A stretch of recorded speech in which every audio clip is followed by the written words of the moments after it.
اللهم صل عليه وعلى آل سيدنا محمد صلى الله عليه.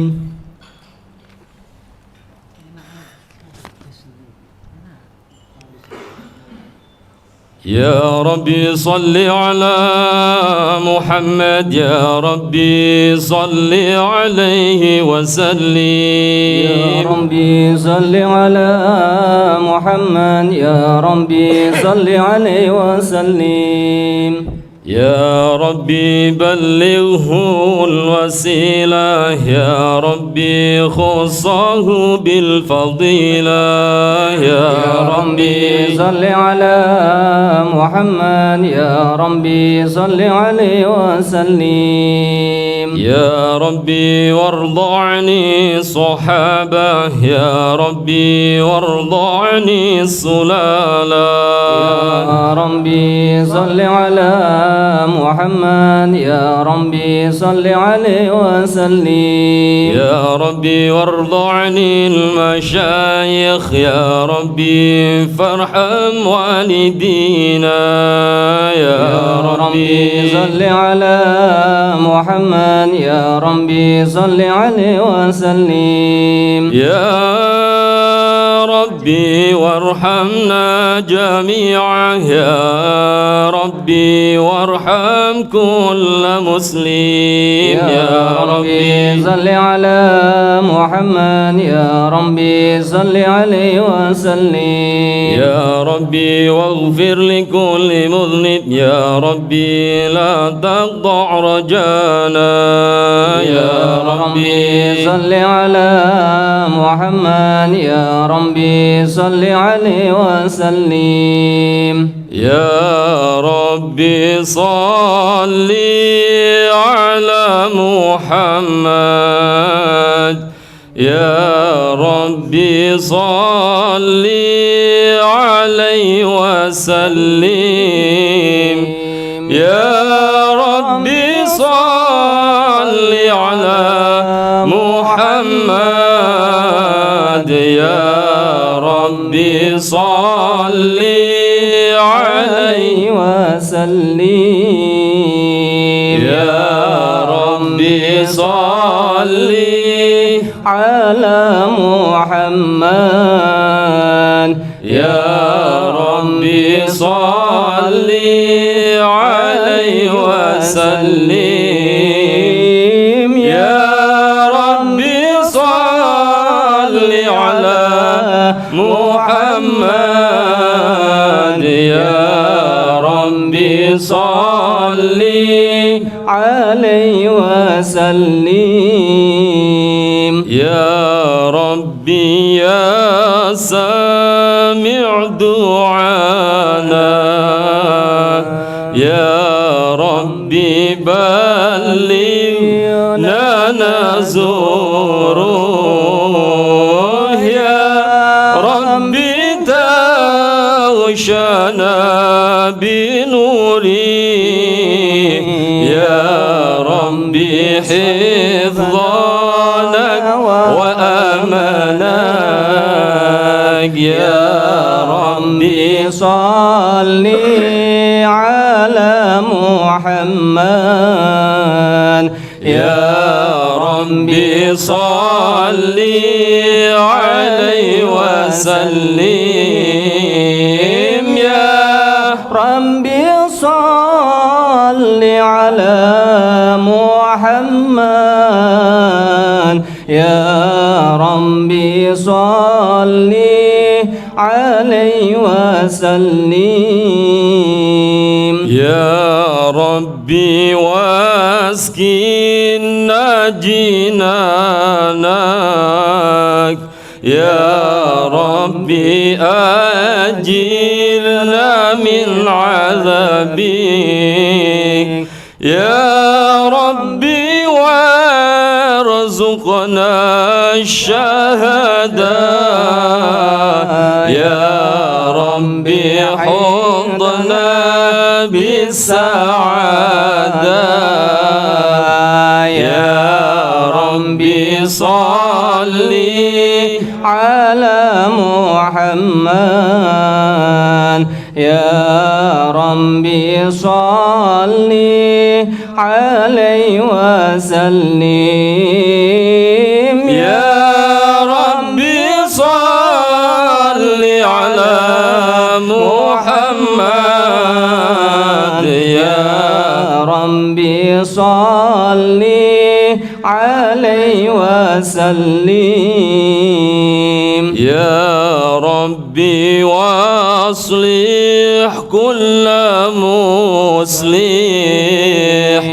يا ربي واكفي كل مؤذي يا ربي نادم بالمشفع يا ربي صل عليه وسلم يا ربي صل على محمد يا ربي صل عليه وسلم يا ربي صل على محمد يا ربي صل عليه وسلم اللهم صل وسلم وبارك عليه وعلى آله.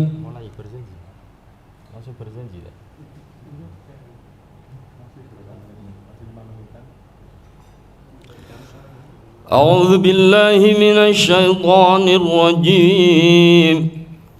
لقد جاءكم رسول من أنفسكم عزيز عليه ما عنتم حريص عليكم بالمؤمنين رؤوف رحيم. صلى الله عليه. إن الله وملائكته يصلون على النبي اللهم صل يا أيها الذين آمنوا صلوا عليه وسلموا تسليما. اللهم صل وسلم وبارك عليه وعلى آله.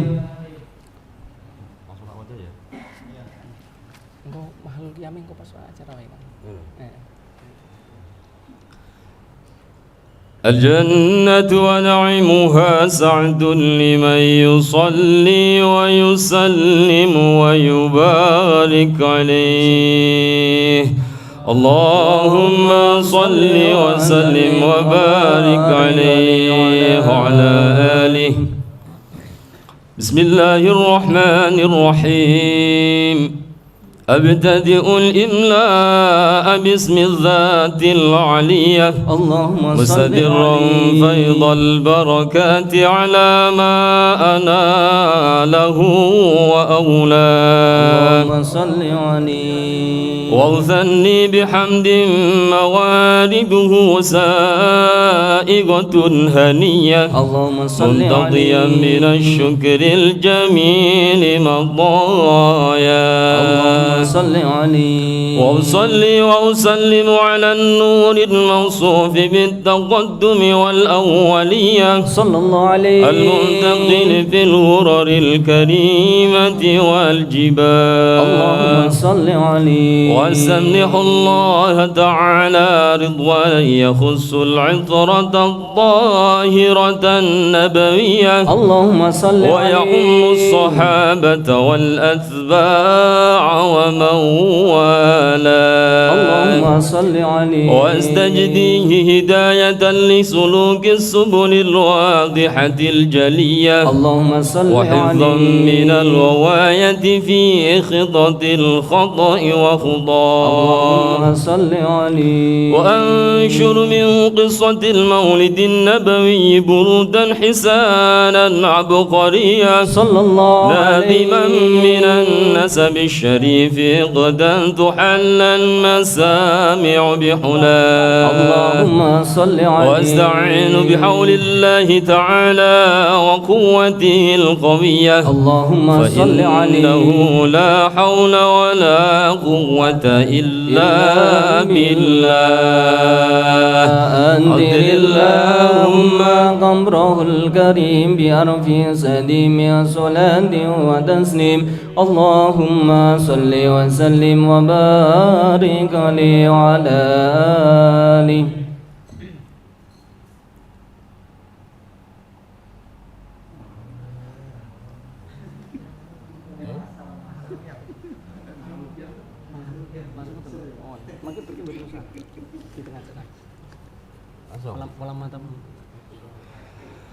اللهم صل وسلم وبارك عليه وعلى آله.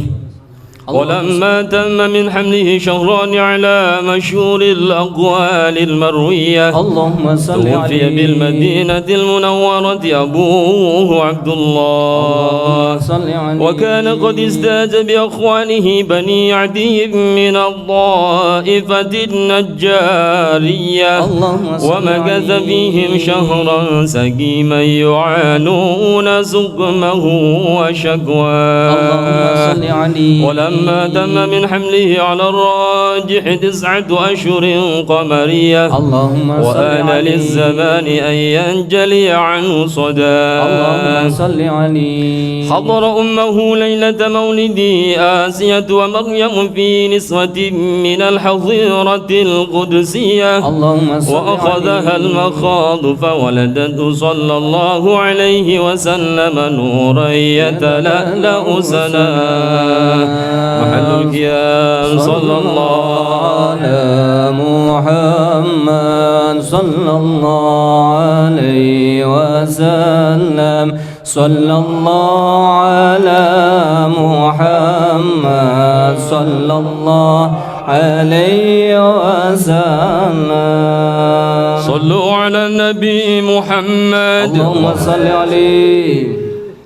الله يا نبي سلام عليك، يا رسول سلام عليك، يا حبيب سلام عليك، صلوات الله عليك. الله يا نبي سلام عليك، يا رسول سلام عليك، يا حبيب سلام عليك، صلوات الله عليك.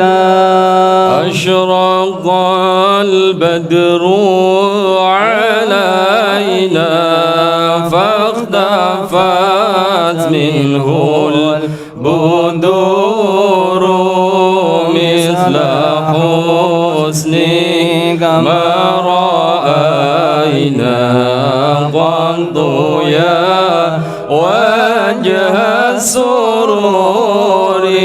الله يا نبي سلام عليك، يا رسول سلام عليك، يا حبيب سلام عليك، صلوات الله عليك.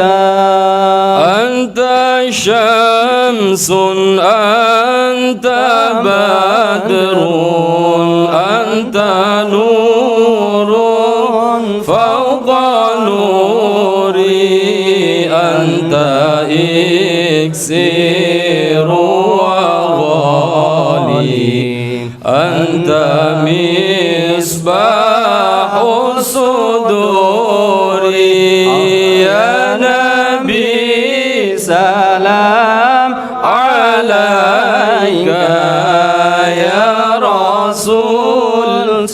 سلام عليك يا حبيب السلام عليك صلوات الله عليك يا حبيبي يا محمد يا عروس الخفيقين يا مؤيد يا ممجد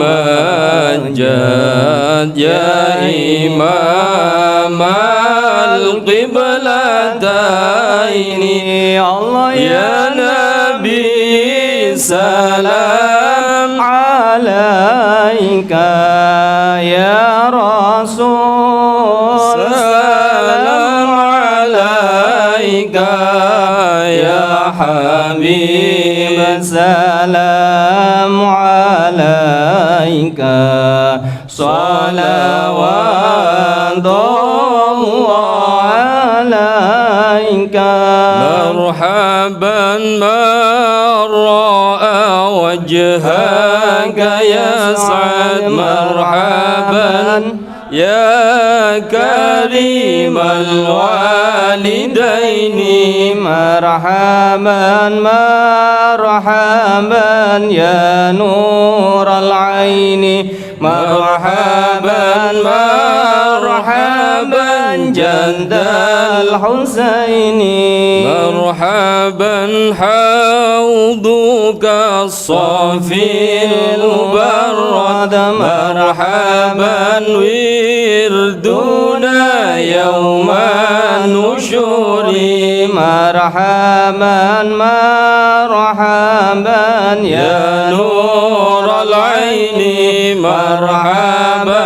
مرحبا جند الحسين مرحبا ما رأينا العيس حنت مرحبا بالصورة إلا إليك مرحبا مرحبا يا نور العين مرحبا مرحبا جند الحسين مرحبا والغمام أهلك أظلت مرحبا والملا صلوا عليك مرحبا مرحبا يا نور العين مرحبا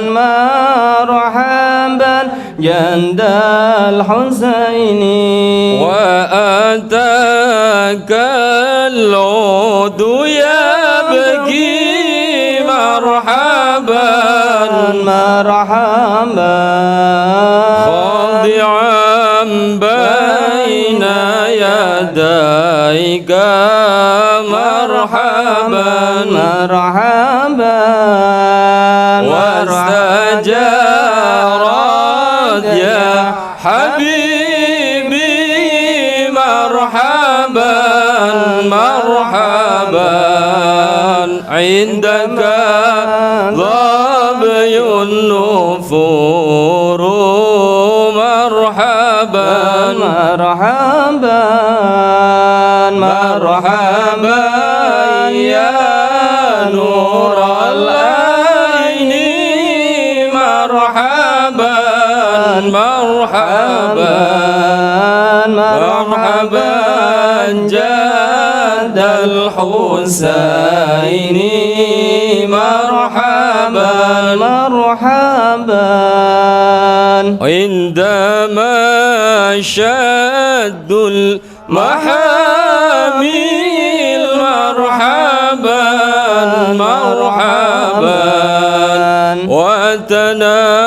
وتنادوا للرحيل مرحبا مرحبا جئتهم والدمع سائل مرحبا مرحبا قلت كيف لي يا دليل مرحبا مرحبا مرحبا يا نور العين مرحبا مرحبا مرحبا جد الحسين مرحبا مرحبا سيدا عبد قد تملى وانجلى عنه الحزين صلوا على النبي محمد فيك يا بدر تجلى فلك الوصف الحسين صلى الله على محمد مرحبا صلى الله عليه وسلم مرحبا صلى الله على محمد مرحبا صلى الله عليه وسلم مرحبا ليس أزكى منك أصلا قلت يا جد الحسين وعليك الله صلى دائما طول الدهور صلى الله على محمد صلى الله عليه وسلم صلى الله على محمد صلى الله عليه وسلم وعلى آله وأصحابه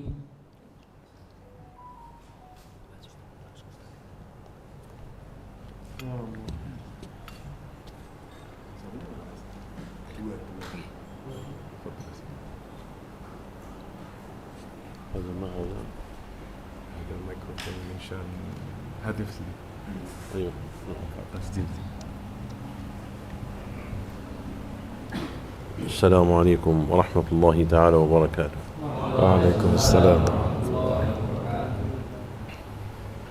بسم الله الرحمن الرحيم. الحمد لله رب العالمين وأفضل الصلاة وأطيب التحيات المباركات على إمام الخلق وسيد الكائنات نبينا محمد وعلى آله وأصحابه أجمعين حق قدره ومقداره العظيم. اللهم افتح علينا جميعا فتحا يليق بجودك وكرمك يا أكرم الأكرمين. آمين يا رب. يشرفني ربي سبحانه وتعالى أن ألتقيكم للمرة الثانية. Bismillahirrahmanirrahim. Beliau menyampaikan bahwa menjadi sebuah kebanggaan dan kebahagiaan tersendiri bagi saya bisa bertemu dengan teman-teman untuk kedua kalinya. فقد التقيت بعضكم منذ سنتين ونيف. Sebagian di antara yang hadir malam hari ini sudah pernah bertemu dengan beliau kurang lebih 2 tahunan yang lalu. وألتقيكم اليوم بإذن الله تعالى على حب الله وذكره والصلاة والسلام على نبيه المصطفى صلى الله عليه وسلم. Dan beliau menyampaikan bahwa kehadiran beliau di kesempatan yang baik ini adalah dalam rangka ataupun atas dasar kecintaan kepada Allah, atas dasar untuk senantiasa mengajak berzikir dan membaca sholawat kepada baginda Nabi Muhammad sallallahu alaihi wasallam. Salli wa sallim barik ala sayyidina Muhammad wa alihi wa sahbihi ajma'in. Mimma la yakhfa ala dhi aql wa lub أن الأخوة في الإسلام أمر عظيم لا يوجد في العقائد الأخرى.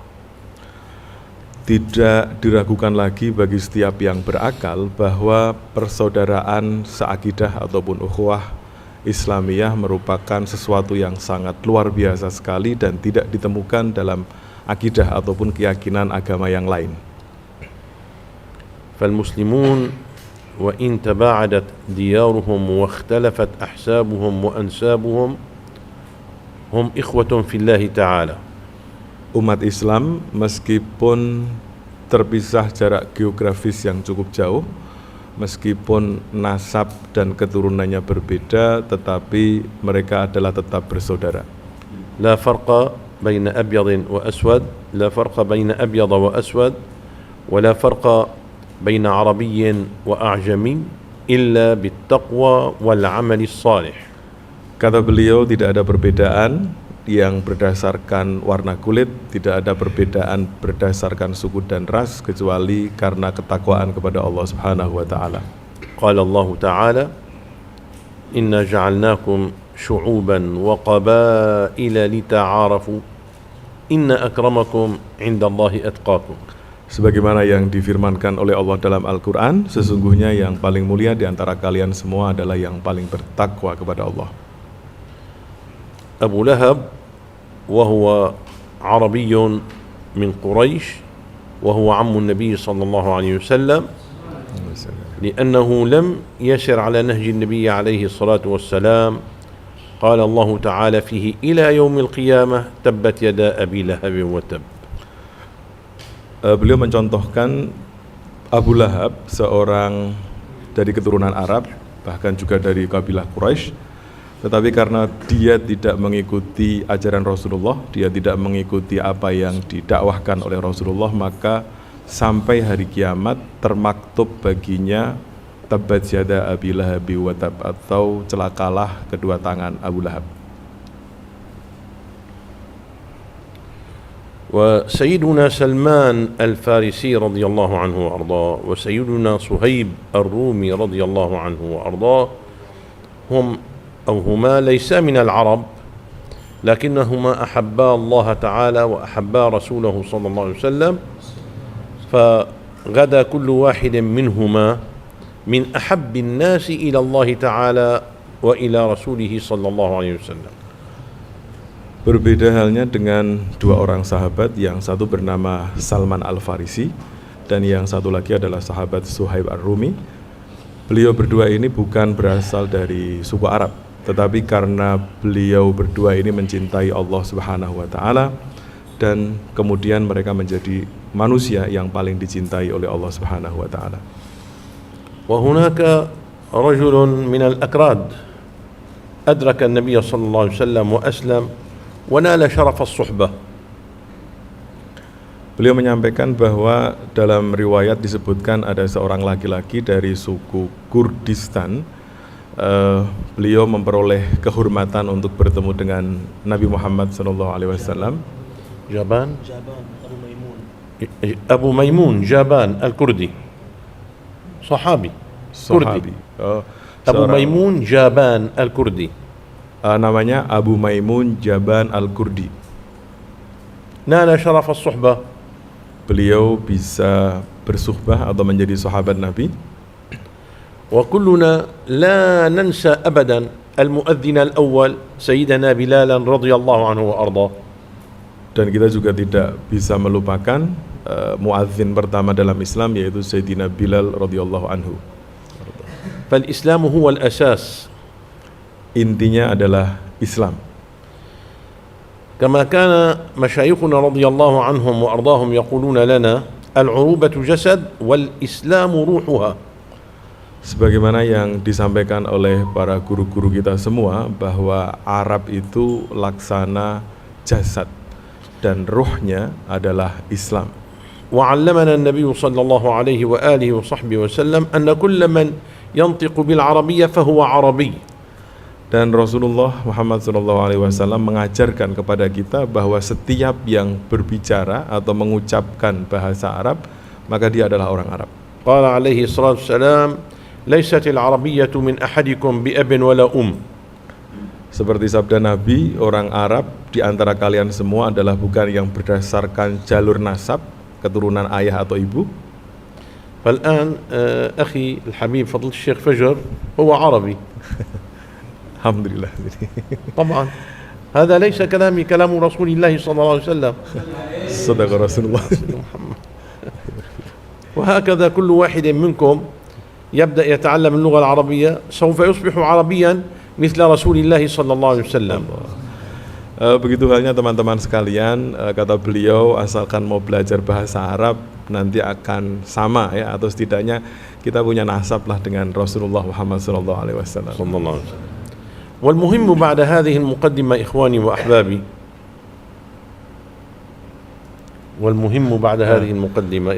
dan hal penting yang ingin beliau sampaikan setelah muqaddimah pendek ini, أن يرى كل واحد منا موقعه على خريطة هذا الإسلام العظيم.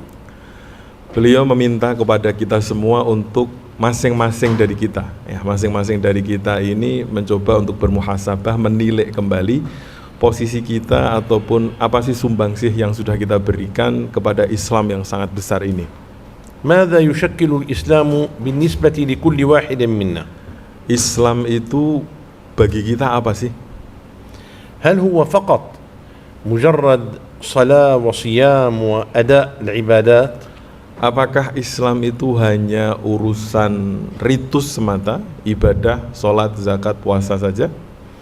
أم هو حضور هذا المجلس كل 15 يوما؟ Ataukah Islam itu pengajian As-Sofa yang durasinya 1 kali 2 minggu? ما هو الإسلام بالنسبة لكل واحد منا؟ Nah, kira-kira Islam itu yang seperti apa menurut teman-teman sekalian? الإسلام شيء عظيم. Islam adalah sesuatu atau ajaran yang luar biasa. وظف الله سبحانه وتعالى له أعظم ملائكته سيدنا جبريل عليه السلام. Tidak tanggung-tanggung untuk membawa risalah Islam ini, Allah Subhanahu wa taala memberikan tugas khusus kepada malaikat yang paling luar biasa, yaitu malaikat Jibril alaihissalam. وأعظم وأشرف خلقه في السماوات والأرض سيدنا محمد صلى الله عليه وآله وصحبه وسلم. Dan kemudian yang luar biasa ini atau ajaran yang luar biasa ini diteruskan oleh makhluk yang paling mulia, tidak hanya di muka bumi tetapi juga di semesta alam, yaitu baginda Nabi Muhammad sallallahu alaihi wasallam. وبالتالي فإن هذا الدين العظيم Itulah kenapa agama yang luar biasa ini هو ليس مجرد شهادتين وبعض الصلاة وبعض الصيام. Agama Islam itu bukan hanya urusan ataupun sekedar mengucapkan 2 kalimat syahadat, kita sudah menjalankan sholat ataupun kita sudah berpuasa. وإنما هو دين عظيم شامل لكل أوجه الحياة دون استثناء. Tetapi Islam adalah agama yang komprehensif, yang menyeluruh, yang mencakup seluruh aspek kehidupan dalam keseharian kita. والمسلم الحق هو ليس ذاك الذي يتوقف عند هذه العبادات. Orang Muslim yang sejati adalah orang-orang yang tidak berhenti setelah melakukan sholat saja. فالمسلم الحق هو الذي يضيف إلى عباداته أمورا عظيمة منها. Seorang Muslim yang sejati adalah orang-orang Islam yang setelah melakukan sholat, setelah melakukan ibadah wajib, dia juga menambahkan ataupun melakukan hal-hal luar biasa lainnya. وفي طليعتها أولا, dan yang paling penting kata beliau, ذكر الله سبحانه وتعالى, adalah berzikir kepada Allah Subhanahu wa taala. وأبتدئكم بالذكر لأنه روح كل شيء في هذا الدين. Beliau mulai dengan zikir karena zikir merupakan roh ataupun inti kehidupan dari seluruh agama Islam. فالعبادات بدون ذكر جسد بدون روح. Ibadah tanpa adanya zikir laksana jasad tanpa ada rohnya. فلا بد للمسلم الحق من أن يكون ذاكرا لله تعالى على كل حال. Itulah kenapa seorang Muslim yang benar-benar Muslim, maka dia harus memiliki kebiasaan untuk berzikir. ولا ننسى أن الله سبحانه وتعالى ما أمرنا بالإكثار من عبادة من العبادات كما أمرنا أن نكثر من ذكره. Dan kita tidak boleh lupa bahwa dalam banyak sekali kesempatan Allah tidak pernah memerintahkan kita untuk melakukan ibadah lebih banyak seperti perintah Allah untuk berzikir. وبكلمة مختصرة بشأن ذكر الله تعالى أقول Dengan kesimpulan sederhana, الذكر الحق هو أن تشعر أن الله تعالى معك على كل حال وفي كل مكان. zikir, kata beliau, adalah ketika kita merasakan kehadiran Allah Subhanahu wa Ta'ala dimanapun kita berada dan kapanpun. لقول الله عز وجل وهو معكم أينما كنتم. Sesuai dengan firman Allah Subhanahu wa Ta'ala, wa huwa ma'akum aynama kuntum, bahwa Allah akan bersama dengan kalian semua dimanapun kalian berada.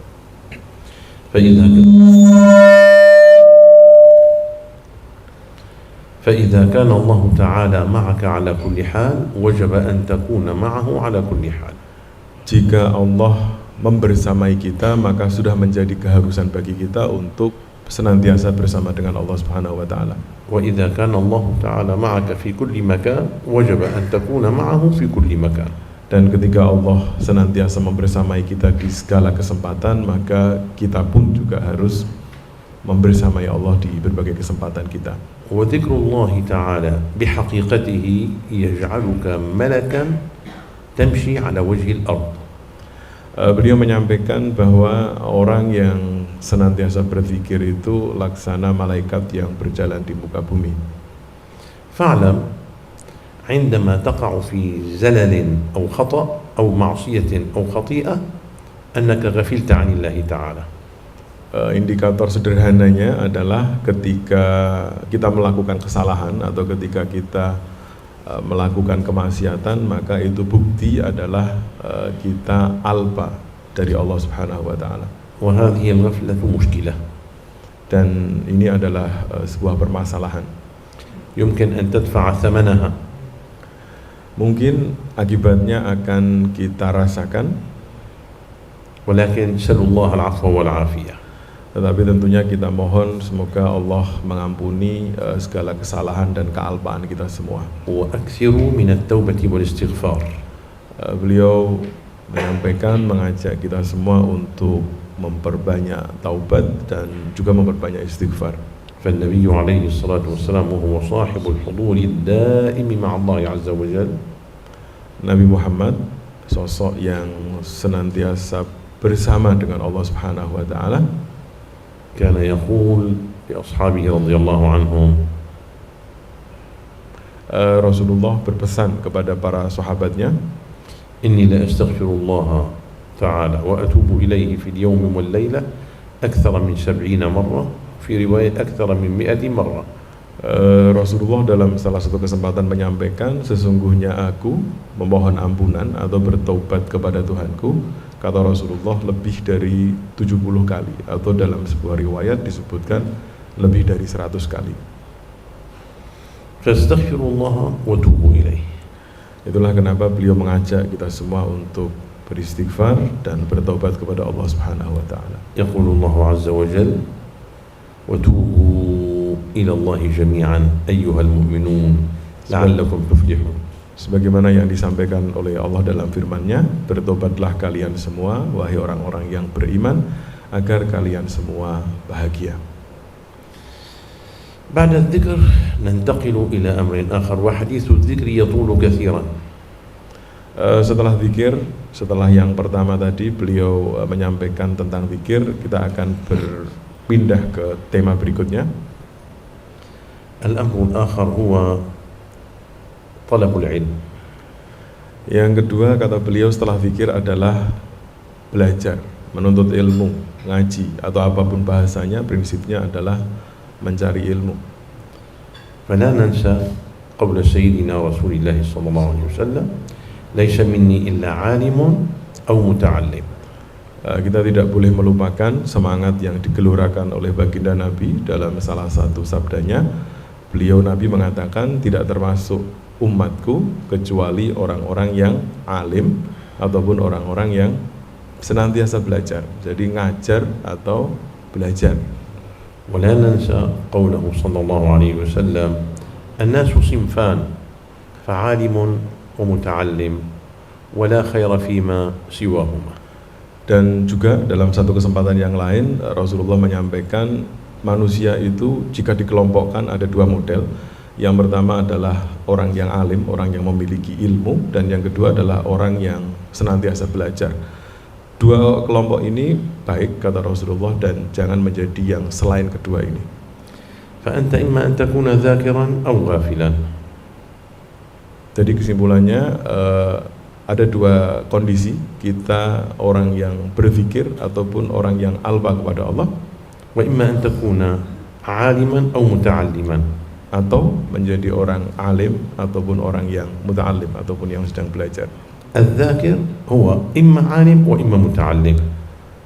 Orang yang ahli zikir ada kalanya dia seorang alim mengajarkan ilmunya atau dia mempelajari, dia belajar ilmu dari orang lain. أما الجاهل فلا محل له في الإسلام. Orang bodoh dia tidak memiliki kedudukan ataupun tidak memiliki tempat di dalam agama kita. وإن الله تعالى كما جاء في الحديث إن الله تعالى لا يعذر على الجهل. Sebagaimana yang disampaikan dalam sebuah hadis, sesungguhnya Allah Subhanahu wa taala tidak memaklumi orang-orang bodoh. فقد روى ابن عساكر في تاريخ دمشق عن سيدنا أبي الدرداء رضي الله عنه وأرضاه. Sebagaimana yang disampaikan oleh Imam Ibn Asakir dalam kitabnya Tarikh Dimas, riwayat dari Abi Darda. قال النبي صلى الله عليه وسلم لأبي الدرداء. Nabi Muhammad atau Rasulullah pernah berpesan kepada sahabat Abu Darda, يا عويمر, هذا اسم أبو الدرداء, يا عويمر. Abu Darda ini oleh Rasulullah dipanggil dengan nama panggilan Uwaimir. إن الله سائلك عن علمك. Kata Rasulullah atau pertanyaan Rasulullah kepada Abu Darda adalah, sesungguhnya Allah kelak akan bertanya atau memintai pertanggungjawaban atas ilmu yang kalian miliki. والآن لاحظوا أحبابي أن سيدنا رسول الله صلى الله عليه وسلم يقول لنا لكل واحد منا هذا الكلام. Beliau mengajak kita semua yang hadir di kesempatan yang baik ini untuk mencoba membayangkan ataupun membayangkan bahwa perkataan Rasulullah tadi itu tidak hanya ditujukan kepada Abu Darda, tetapi juga ditujukan kepada masing-masing kita. Jadi bayangkan Rasulullah bertanya kepada kita atau menyampaikan kepada kita bahwa kelak Allah akan meminta pertanggungjawaban atas ilmu kita. كل واحد منا سوف يوقفه الله تعالى بين يديه ويسأله عن علمه. Kelak di hari kiamat Allah akan menempatkan kita dan meminta pertanggungjawaban atas setiap ilmu yang kita miliki. يقول النبي عليه الصلاة والسلام لسيدنا أبي الدرداء ولنا جميعا. Rasulullah menyampaikan kepada Sayyidina Abu Darda dan tentunya kepada kita semua, عندما يسألك الله تعالى يوم القيامة عن علمك سيقول. Di hari kiamat nanti ketika Allah meminta pertanggungjawaban atas ilmu-ilmu kita, Allah akan bertanya pertanyaan seperti ini. هل تعلمت أم جهلت؟ Engkau, wahai hambaku, alim atau belajar ataukah engkau orang bodoh? فإن قلت تعلمت هكذا يقول النبي صلى الله عليه وسلم هكذا الموقف يوم القيامة. Jika kita menjawab ta'allamtu, saya sudah belajar, dan seperti inilah nanti diskusi ataupun dialog yang terjadi antara kita dengan Allah. فإن قلت تعلمت قال الله تعالى لك فما عملت فيما تعلمت. Ketika kita menjawab bahwa selama hidup di dunia saya sudah belajar, maka pertanyaan selanjutnya yang akan ditanyakan oleh Allah adalah, dari yang kamu ketahui berapa yang sudah engkau amalkan. وإن قلت لم أتعلم قال لك الله تعالى فما كانت حجتك. Dan ketika hari itu kita menjawab bahwa selama hidup saya tidak pernah belajar, maka Allah juga akan bertanya, apa alasan kenapa engkau tidak belajar? إذن لا مفر من المساءلة بين يدي الله تعالى يوم القيامة. Apapun kondisinya, dijawab seperti apapun, kesimpulannya sama, bahwa di hari kiamat nanti kita tidak akan bisa mengelak, kita tidak akan bisa berkelit dari pertanyaan Allah Subhanahu wa taala. فأعد الجواب لهذا السؤال. Itulah kenapa beliau memberikan bocoran kepada kita semua untuk mempersiapkan kira-kira besok kalau ditanya Allah itu jawabannya apa. إذا قلت لله تعالى لم أتعلم سيقول لك ما كان عذرك، ماذا ستقول؟ Nah, sini. إذا قال لك الله تعالى أو إذا قلت أنت لله تعالى لم أتعلم Nah, سيقول الله تعالى لك ما كان عذرك، أنت بماذا ستجيب عندئذ؟ jika di hari kiamat nanti kita kemudian menjawab kepada Allah bahwa selama hidup saya tidak pernah ngaji, nggak pernah belajar ilmu syariat atau tidak pernah belajar lah ya, maka pertanyaan selanjutnya adalah Allah akan bertanya kepada kita, kenapa? Apa yang menyebabkan kamu tidak mau belajar? لو قلت والله يا رب يعني شغلي عملي دراستي زوجتي أولادي هم الذين شغلوني عن طلب العلم كلهم لن ينفعوك في تلك الساعة. Mungkin, dan semoga ini nanti kalau ada kecocokan tokoh nanti ya, ini beliau yang menyampaikan ya, tidak saya setting gitu maksudnya ya. Jadi barangkali ketika ada yang nggak mau belajar atau nggak mau ngaji itu alasannya karena sibuk kerja ya, istrinya nggak boleh ngaji, nggak dikasih sangu gitu mungkin ya, atau mungkin apalah kesibukan dunia lainnya, maka bisa dipastikan semua yang alasan yang kita berikan itu tidak ada manfaatnya. ولا تنسوا آية قصيرة من سورة عبس وتولى. Jangan lupa ada satu ayat pendek ya dari surat Abasa wa Tawalla. يقول لنا الله تعالى فيها. Dalam surat itu Allah berpesan kepada kita semua, اذكروا يوم يفر المرء من أخيه وأمه وأبيه وصاحبته يعني زوجته وبنيه. لماذا؟ قال لكل امرئ منهم يومئذ شأن يغنيه. Di penghujung surat Abasa itu ada dua ayat ya kalau tidak salah yang menjelaskan bahwa di hari kiamat nanti masing-masing dari kita akan meninggalkan saudara, akan mengabaikan istri, akan mengabaikan orang tua bahkan. Nah, di ayat setelahnya disebutkan alasan kenapa di hari kiamat nanti kita kebingungan atau bahkan meninggalkan orang-orang yang kita sayangi adalah karena likulli imri'in minhum yauma idzin sya'nu yughni, karena masing-masing dari kita di hari kiamat nanti sibuk memikirkan dirinya sendiri. وقال لنا نبينا وحبيبنا محمد صلى الله عليه وآله وسلم. Rasulullah Muhammad sallallahu alaihi wasallam berpesan kepada kita, يأتي الابن يوم القيامة إلى أمه وإلى أبيه. Di hari kiamat nanti seorang anak mendatangi kedua orang tuanya, mendatangi ibunya, mendatangi ayahnya. يقول يا أمي أنت كنت تعطفين علي في الحياة الدنيا وتحبينني.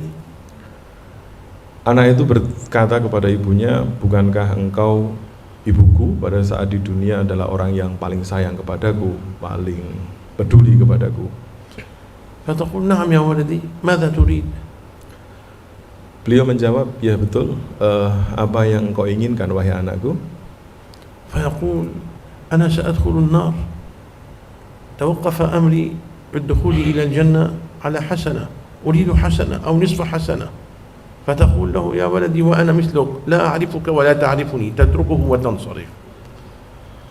Beliau menggambarkan di hari kiamat nanti ketika kita dalam kondisi kurang satu kebaikan untuk bisa masuk ke surga atau untuk bisa diselamatkan dari neraka, dan kita minta bantuan bahkan kepada ibu kita, orang yang mungkin hari ini paling sayang kepada kita, maka jawaban dari masing-masing ibu kita kelak adalah, wahai anakku, aku juga membutuhkan satu kebaikan untuk bisa menyelamatkan diriku.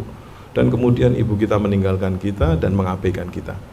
وهكذا يفعل الأب مع ابنه والابن مع أبيه. Dan itu juga yang akan dilakukan seorang ayah kepada anaknya dan juga seorang anak kepada ayahnya. والزوج مع زوجته والزوجة مع زوجها. Sebagaimana seorang suami kepada istrinya dan istri kepada suaminya, mereka tidak bisa menyelamatkan satu dengan yang lainnya. كل العواطف التي كنا نعيشها هنا في الدنيا فيما بيننا سوف تنتهي هناك. Seluruh ikatan yang menyatukan kita di kehidupan dunia, entah itu kekerabatan, entah itu hubungan suami istri, apapun itu, kelak di hari kiamat akan terputus, berakhir. لن ينفعك إلا صالح عملك. Tidak ada yang bisa menyelamatkan di hari itu kecuali amal salih dari masing-masing kita. القائم على العلم والذكر. Amal salih itu adalah amal yang didasari oleh ilmu dan juga zikir. وقد انتبهوا وقد ينفعك أخوك في الله. Dan kata beliau, bisa jadi atau dimungkinkan saudara al-akh fillah, ya, saudara karena Allah, bisa jadi menyelamatkan kita di hari kiamat. إذا كانت الأخوة بيننا خالصة لله تعالى. Dengan catatan persaudaraan itu murni, dilandasi dengan niat karena Allah Subhanahu wa taala. فقد جاء في الحديث استكثروا من الإخوان فإن لكل مؤمن شفاعة. Sebagaimana yang disampaikan dalam sebuah hadis, perbanyaklah ataupun carilah banyak saudara karena setiap mukmin bisa memberikan pertolongan di hari kiamat. أعود إلى حديث سيدنا أبي الدرداء. Kita akan kembali ke hadis ataupun cerita tentang Sayyidina Abu Darda. فالله سيسألك عن علمك. Kelak Allah akan meminta pertanggungjawaban dari setiap pengetahuan kita. فإن قلت لم أتعلم سوف يسألك ما كانت حجتك ولن تجد حجة منجية. Dan ketika kita menjawab di hadapan Allah nanti, selama hidup saya tidak pernah belajar, maka apapun alibi, apapun alasan yang kita kemukakan, tidak ada satupun yang akan menyelamatkan. لأنه لن يقبل منك إلا العلم الذي عملت به. Karena yang diterima oleh Allah adalah ilmu yang diamalkan, ilmu yang diamalkan. لذلك إذا قلت له تعلمت قال لك فما عملت فيما تعلمت. Itulah kenapa ketika kita menjawab pertanyaan Allah, ya Rob, saya sudah belajar selama hidup di dunia, maka pertanyaan selanjutnya adalah, dari yang kamu pelajari, berapa yang sudah diamalkan? يعني على سبيل المثال. Contohnya, beliau mencontoh, كلكم يعلم أن صلاة الفجر فرض على كل واحد منا في الجامع مع الجماعة، أليس كذلك؟ Beliau bertanya, ini nanti dijawab ya, meskipun nggak melakukan, dijawabnya jujur ya, jangan tipu-tipu ya, tidak boleh kaleng-kaleng. Sholat subuh, ya, sholat subuh itu kan sholat berjamaah subuh di masjid, hukumnya wajib bukan? من منكم لا يعلم ذلك؟ Ada yang nggak tahu nggak kalau hukumnya sholat subuh di masjid itu wajib? Ada yang nggak tahu nggak? Ada. كلكم تعلمون أليس كذلك؟ أغلبية الشباب يعلمون. أغلبية؟ يعني في كم واحد ما بيعرف؟ في واحد اثنين الكل يعرف ومن لم يعرف الآن أصبح يعرف. Yang nggak tahu sekarang jadi tahu ya, jadi kena hukum wajib juga gitu maksudnya. وبالتالي يا أحبابي الذي لا يصلي الفجر مع الجماعة سيسأل عن ذلك بين يدي الله تعالى لأنه سوف يعتبر من المنافقين. Kata beliau, kelak yang selama hidupnya tidak sholat subuh berjamaah di hari kiamat nanti akan ditanya, akan dimintai pertanggungjawaban oleh Allah Subhanahu wa taala, karena yang nggak sholat subuh jamaah itu masuk kelompok orang-orang yang munafik, kata beliau. Kata beliau loh ya, bukan kata saya. فقد قال النبي صلى الله عليه وآله وصحبه وسلم dalam sebuah hadis sahih, Rasulullah menyampaikan dalam sebuah hadis, أثقل الصلاة على المنافقين صلاة الفجر والعتمة يعني العشاء. Sebagaimana dalam sebuah hadis disebutkan, solat yang paling berat bagi orang munafik itu adalah yang pertama solat subuh dan yang kedua adalah solat isya. لو يعلمون ما فيهما النبي عليه الصلاة والسلام يقول لو يعلمون ما فيهما لأتوهما ولو حبوا زحف على البطون. Jika seandainya masing-masing kita itu tahu apa yang diberikan atau balasan Allah dari melaksanakan sholat isya dan subuh berjamaah di masjid, niscaya kita akan mendatangi masjid meskipun dalam keadaan tertatih dan terseok-seok. لاحظوا معي إخواني ملاحظة دقيقة. Perhatikan catatan yang sangat menarik ini. وصف الله المنافقين بعدة أوصاف في القرآن الكريم منها Orang-orang munafik ini, kata beliau, dalam Al-Quran ada beberapa kriteria, ada beberapa sifat ya. قال إذا قاموا إلى الصلاة قاموا كسالى. Yang pertama, orang-orang munafik itu adalah orang-orang yang ketika hendak melakukan sholat itu bawaannya malas. ولا يذكرون الله إلا قليلا. Dan zikirnya sedikit. Nah, sini.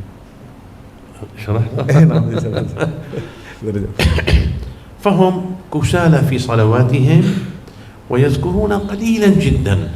Jadi dua karakter ini, karakter orang munafik adalah yang pertama sholat malas, zikirnya sedikit.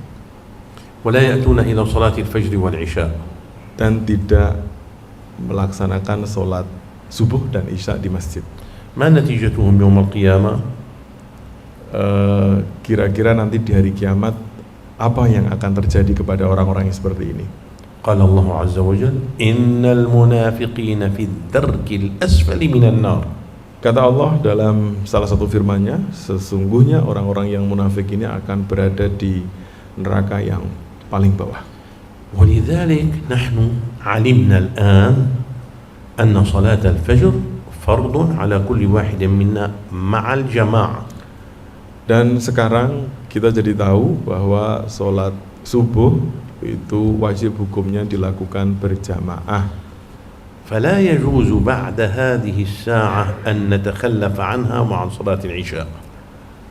Beliau berharap sekali setelah pertemuan hari ini masing-masing dari kita tidak meninggalkan sholat subuh dan isya berjamaah. نحن علمنا مشايخنا في الشام رضي الله عنهم حتى في حال الحرب لا تفوتنا صلاة الفجر والعشاء مع الجماعة. Sebagaimana yang diajarkan oleh guru-guru kami di Damaskus ya, di Syam, beliau itu berpesan pokoknya meskipun kondisinya sesulit apapun, bahkan kata beliau meskipun kondisinya lagi perang, lagi genting, jangan sampai tidak jamaah isya dan subuh. كان سيدنا الشيخ رجب رضي الله عنه وارضاه يقول لنا Syekh Rajab pernah berpesan kepada kita semua. قال يا ابني أنا عندما كان المستعمر الفرنسي هنا ويمسكون الناس في الليل ويضربون بالرصاص كنت قبل الفجر أخرج من بيتي إلى جامع أبي النور حتى أصلي الفجر حاضر مع شيخي.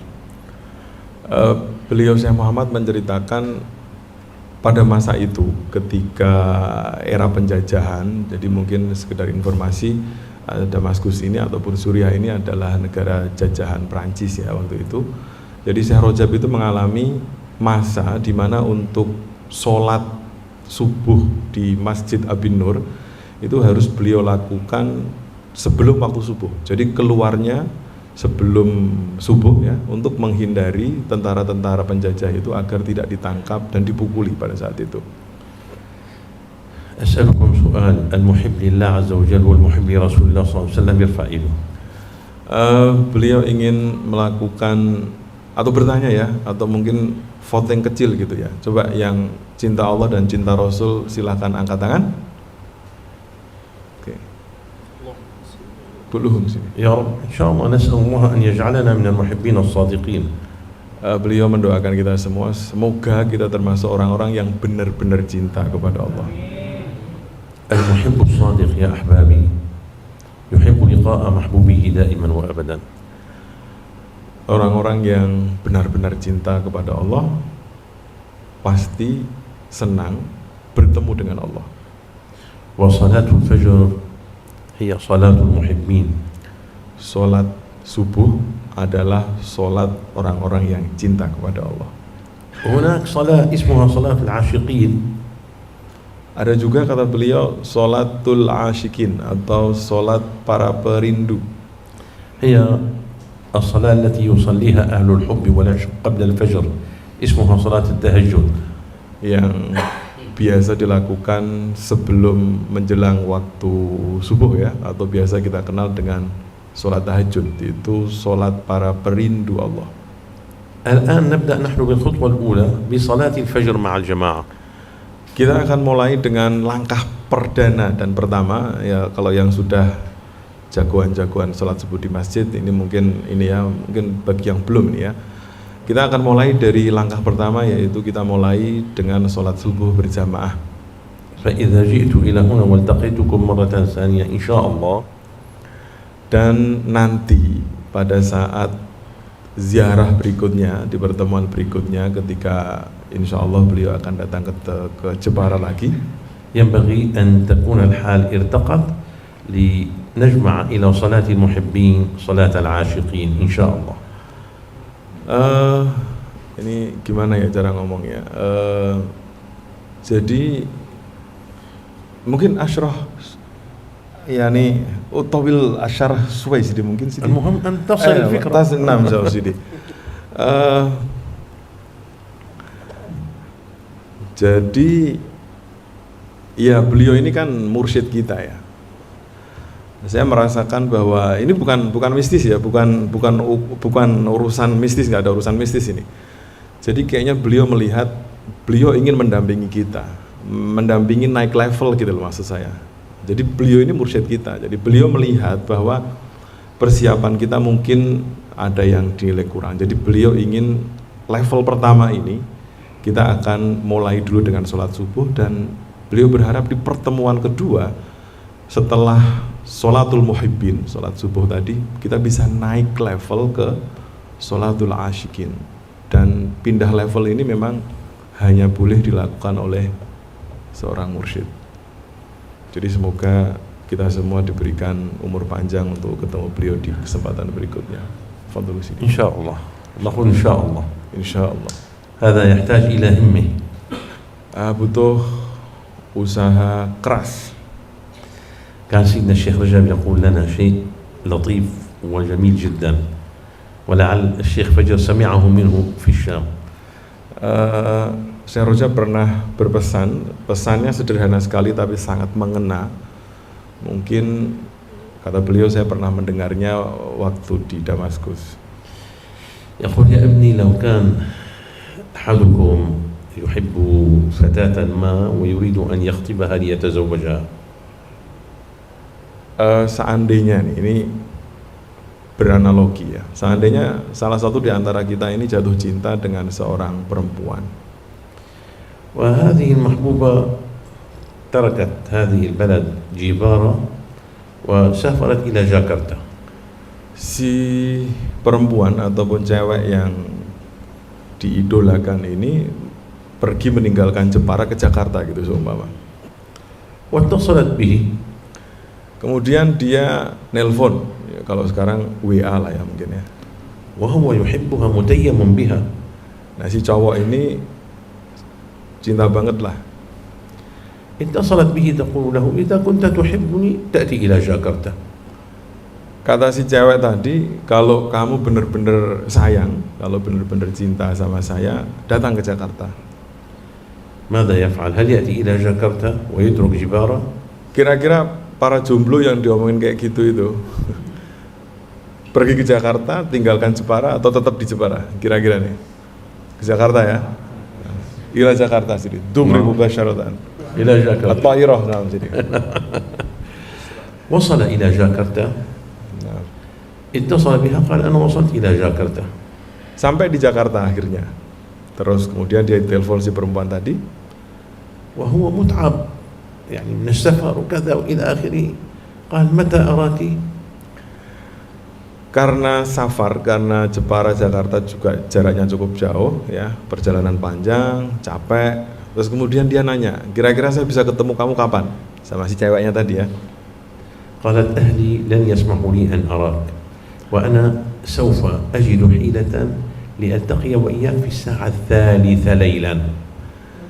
Dan keluarganya kemudian bilang nih, si keluarga si cewek ya. Jadi ingat-ingat kalau cewek biasanya nggak ngantuk nih kalau ngomongin cewek ya. Si ceweknya tuh bilang, bapak saya atau keluarga saya nggak ngasih izin untuk bisa ketemuan sama kamu, tetapi bolehlah nanti ketemu jam 3 malam. 3 malam ya, jam 3 malam. وهو تعبان ونعسان. Nih si cowok ini tadi lelah, capek, campur-campur lah ya, karena naik sepeda mungkin juga dari Jepara.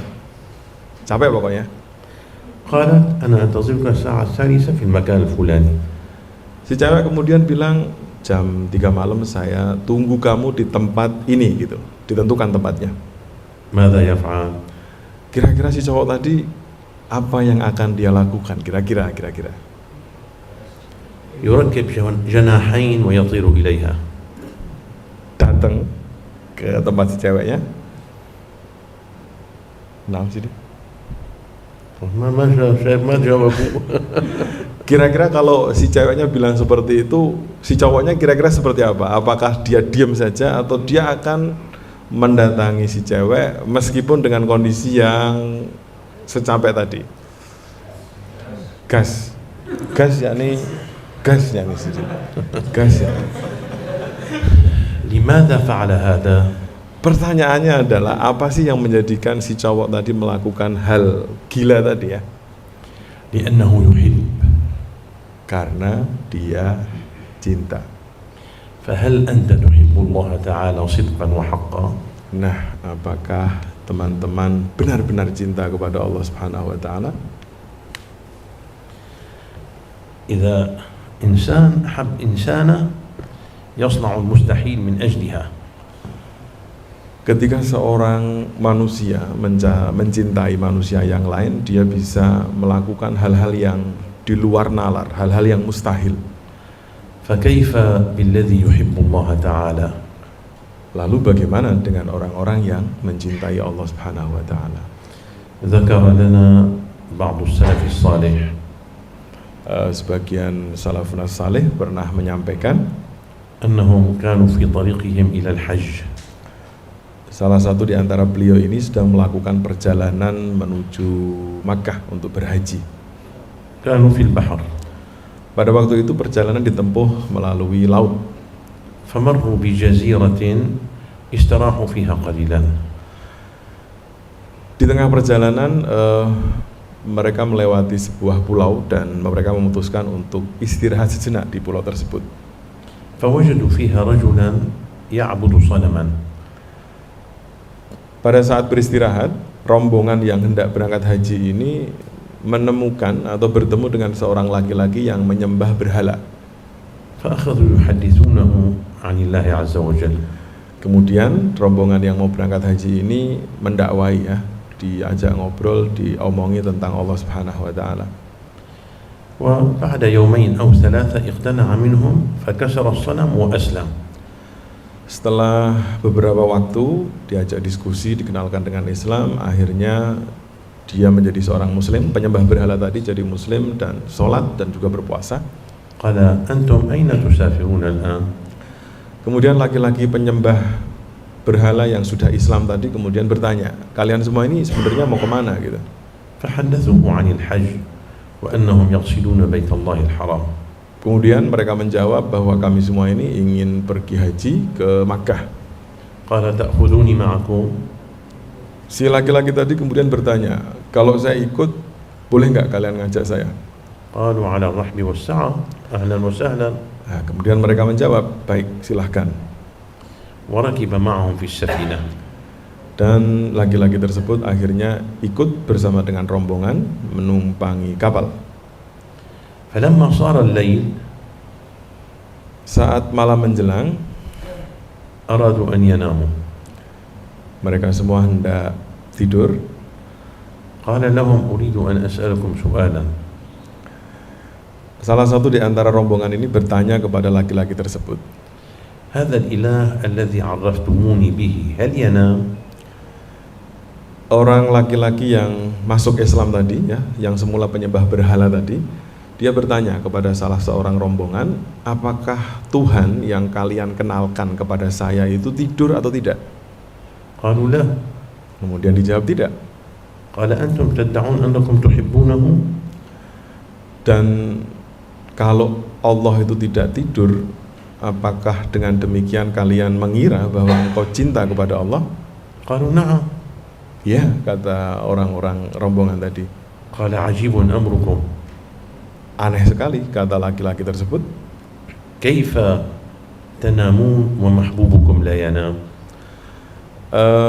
Laki-laki tersebut atau orang yang masuk Islam tadi ya, dia kemudian mengatakan sebuah kalimat yang cukup menarik. Bagaimana kalian terlelap sementara zat yang kalian cintai tidak pernah tidur?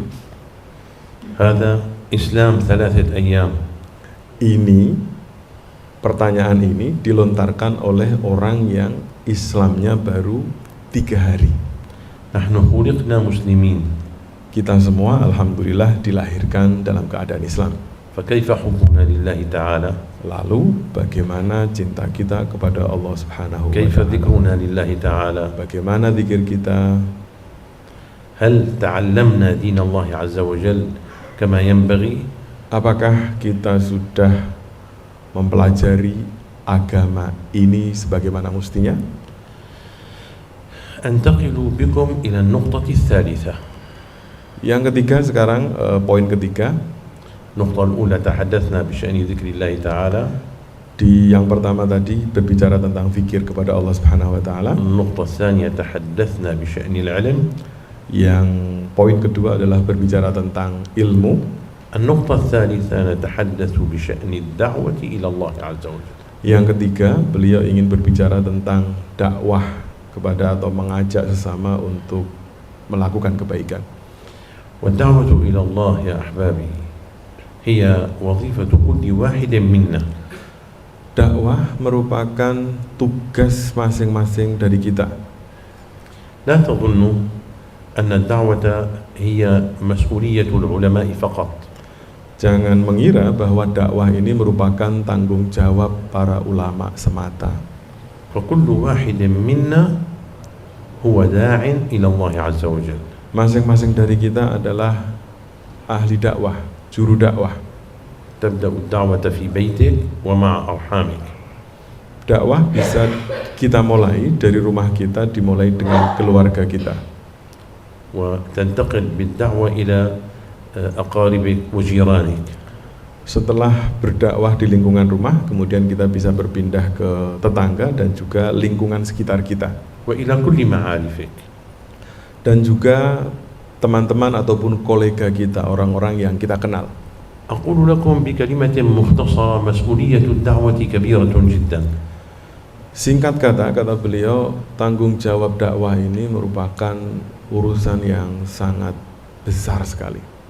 هناك حديث مختصر جدا يبين لنا مدى مسؤولية الدعوة. Ada satu hadis yang pendek dan menjelaskan kepada kita betapa besar tanggung jawab dakwah. ورد أنه يوم القيامة يؤتى بالعبد فيحاسب. Di hari kiamat nanti akan dihitung amal dan kemudian dihisab. فيؤمر به إلى النار. Kemudian orang tersebut atau yang dihisab ini diperintahkan oleh Allah untuk dibawa ke neraka. فيقول الله تعالى يا عبدي هل جلست عالما؟ Kemudian ketika hendak dimasukkan ke neraka, Allah bertanya kepada orang yang hendak diseret ke neraka tadi. Dia bertanya, wahai hambaku, apakah engkau pernah duduk ataupun ngaji dengan seorang alim? يقول لا. Dia menjawab tidak. فيقول الله تعالى هل جالست أحدا جالس العالم؟ Kemudian Allah bertanya di kedua kalinya, apakah engkau pernah duduk bersama orang yang duduk dengan ulama? فيقول كنت أسمع أن صاحبي فلان كان يذهب إلى مجلس العلم.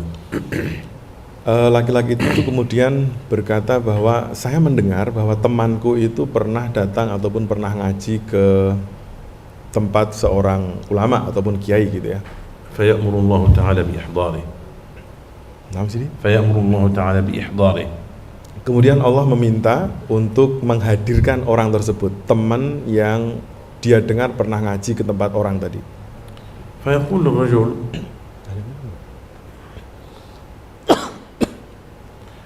الرجل يا رب لو أنه أخذني وعرفني بالعالم لذهبت معه. Kemudian orang tadi yang hendak dimasukkan ke neraka ini berkata, seandainya si fulan atau temannya tadi mengenalkanku kepada orang alim tersebut, pasti aku akan ikut bersamanya. فيقول الله تعالى له لما لم تعلم صاحبك وتأخذه إلى العالم. Kemudian Allah akan bertanya kepada temannya yang dihadirkan tadi, kenapa engkau tidak mengajaknya untuk hadir di majelis taklim? فلا يكون عنده جواب فيعذب به.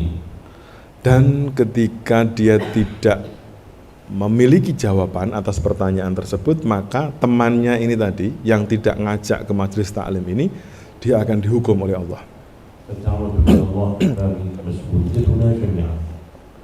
Ini adalah tanggung jawab kita semua.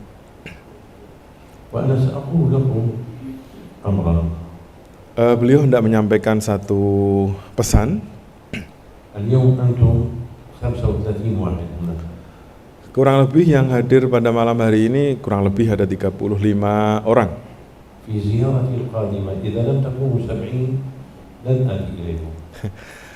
Kalau di kunjungan berikutnya, ya kalau kunjungan berikutnya saya datang, jumlahnya masih 35, nggak naik jadi 70, beliau nggak datang ke Jepara katanya. Tahu nggak kenapa?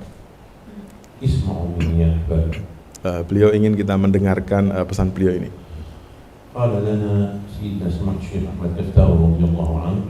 Samahatul Syekh Ahmad Kaftaro pernah berpesan,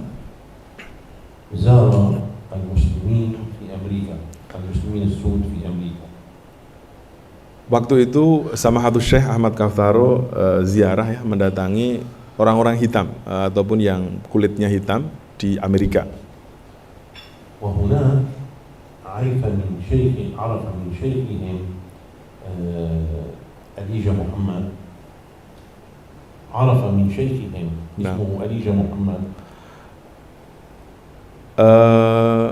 Syekh Ahmad Kaftaro ini kenal dengan komunitas yang ada di Amerika ini dari gurunya yang bernama Elijah Muhammad.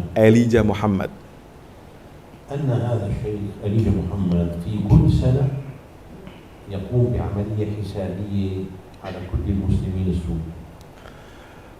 Syekh Elijah Muhammad ini setiap tahunnya itu beliau mengevaluasi orang-orang yang masuk Islam dari kelompok orang-orang tadi ya, dari komunitasnya tadi.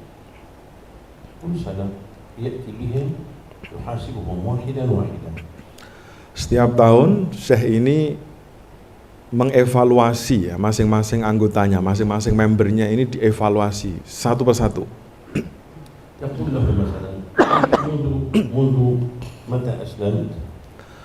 Ditanya, salah satu pertanyaannya adalah masing-masing person, masing-masing orang itu ditanya, kamu Islam itu sudah berapa lama? 1 tahun, seumpama ya, 1 tahun saya sudah Islam 1 tahun Pak gitu. Kemudian ditanya, selama 1 tahun ini kamu menjadi Muslim sudah berapa yang masuk Islam gara-gara kamu?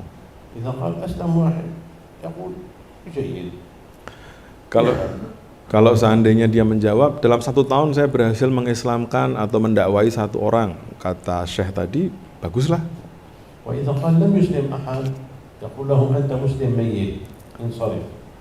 Dan ketika dia jawab, selama 1 tahun saya tidak bisa mendakwai 1 orang pun, maka kata Syekhnya tadi ya, beliau mengatakan kamu adalah seorang Muslim yang mati, maka pergilah.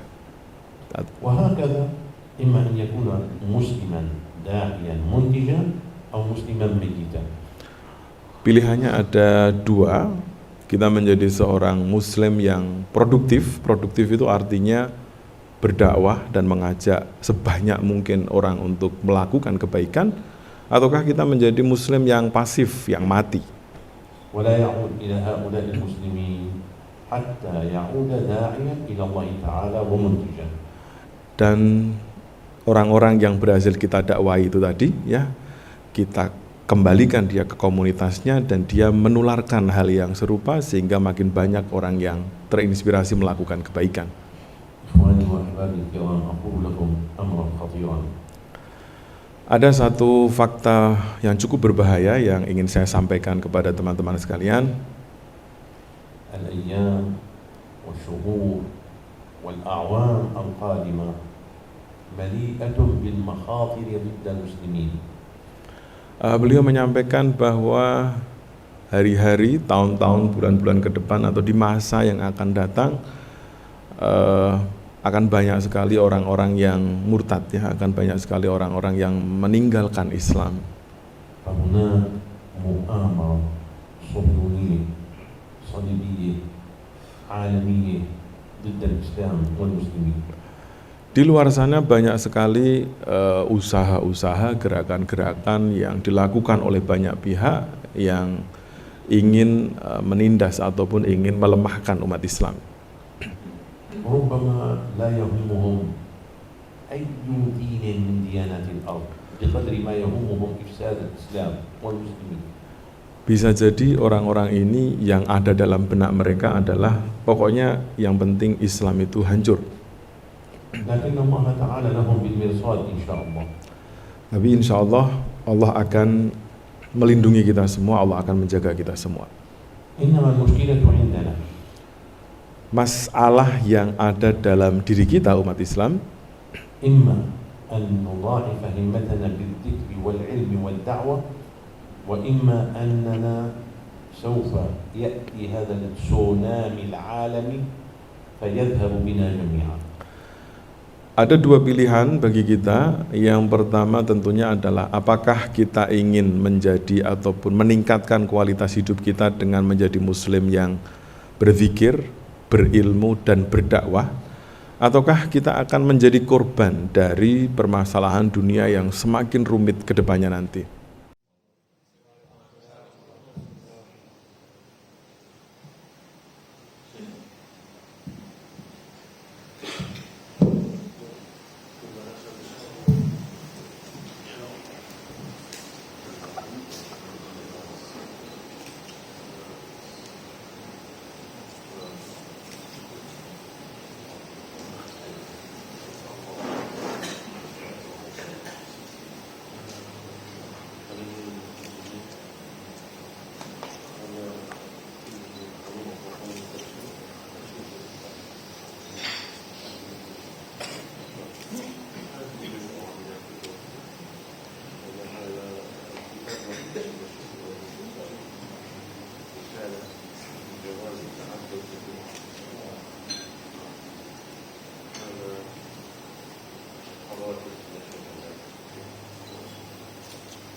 Saya sudah nego musafahah, kayaknya tidak bisa karena dia kondisinya memang tidak diizinkan, tapi boleh foto bareng-bareng.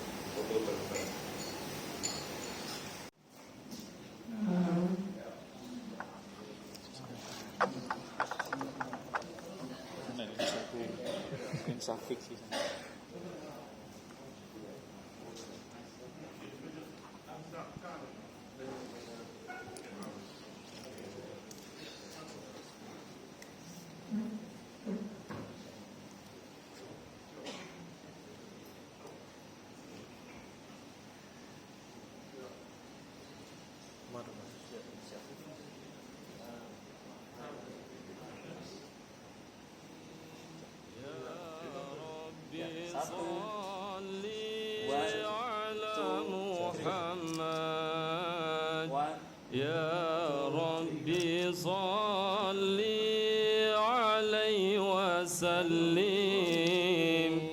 يا ربي صل على محمد يا ربي صل عليه وسلم يا ربي صل على محمد يا ربي صل عليه وسلم يا ربي صل على محمد يا ربي صل عليه وسلم يا ربي يا سامع دعانا يا ربي بلغنا نزوره يا ربي تغشنا بنوره يا ربي حفظانك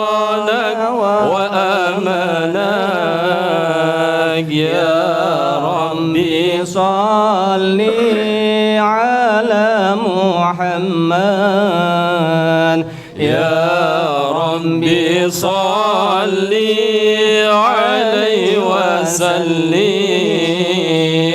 يا ربي صل على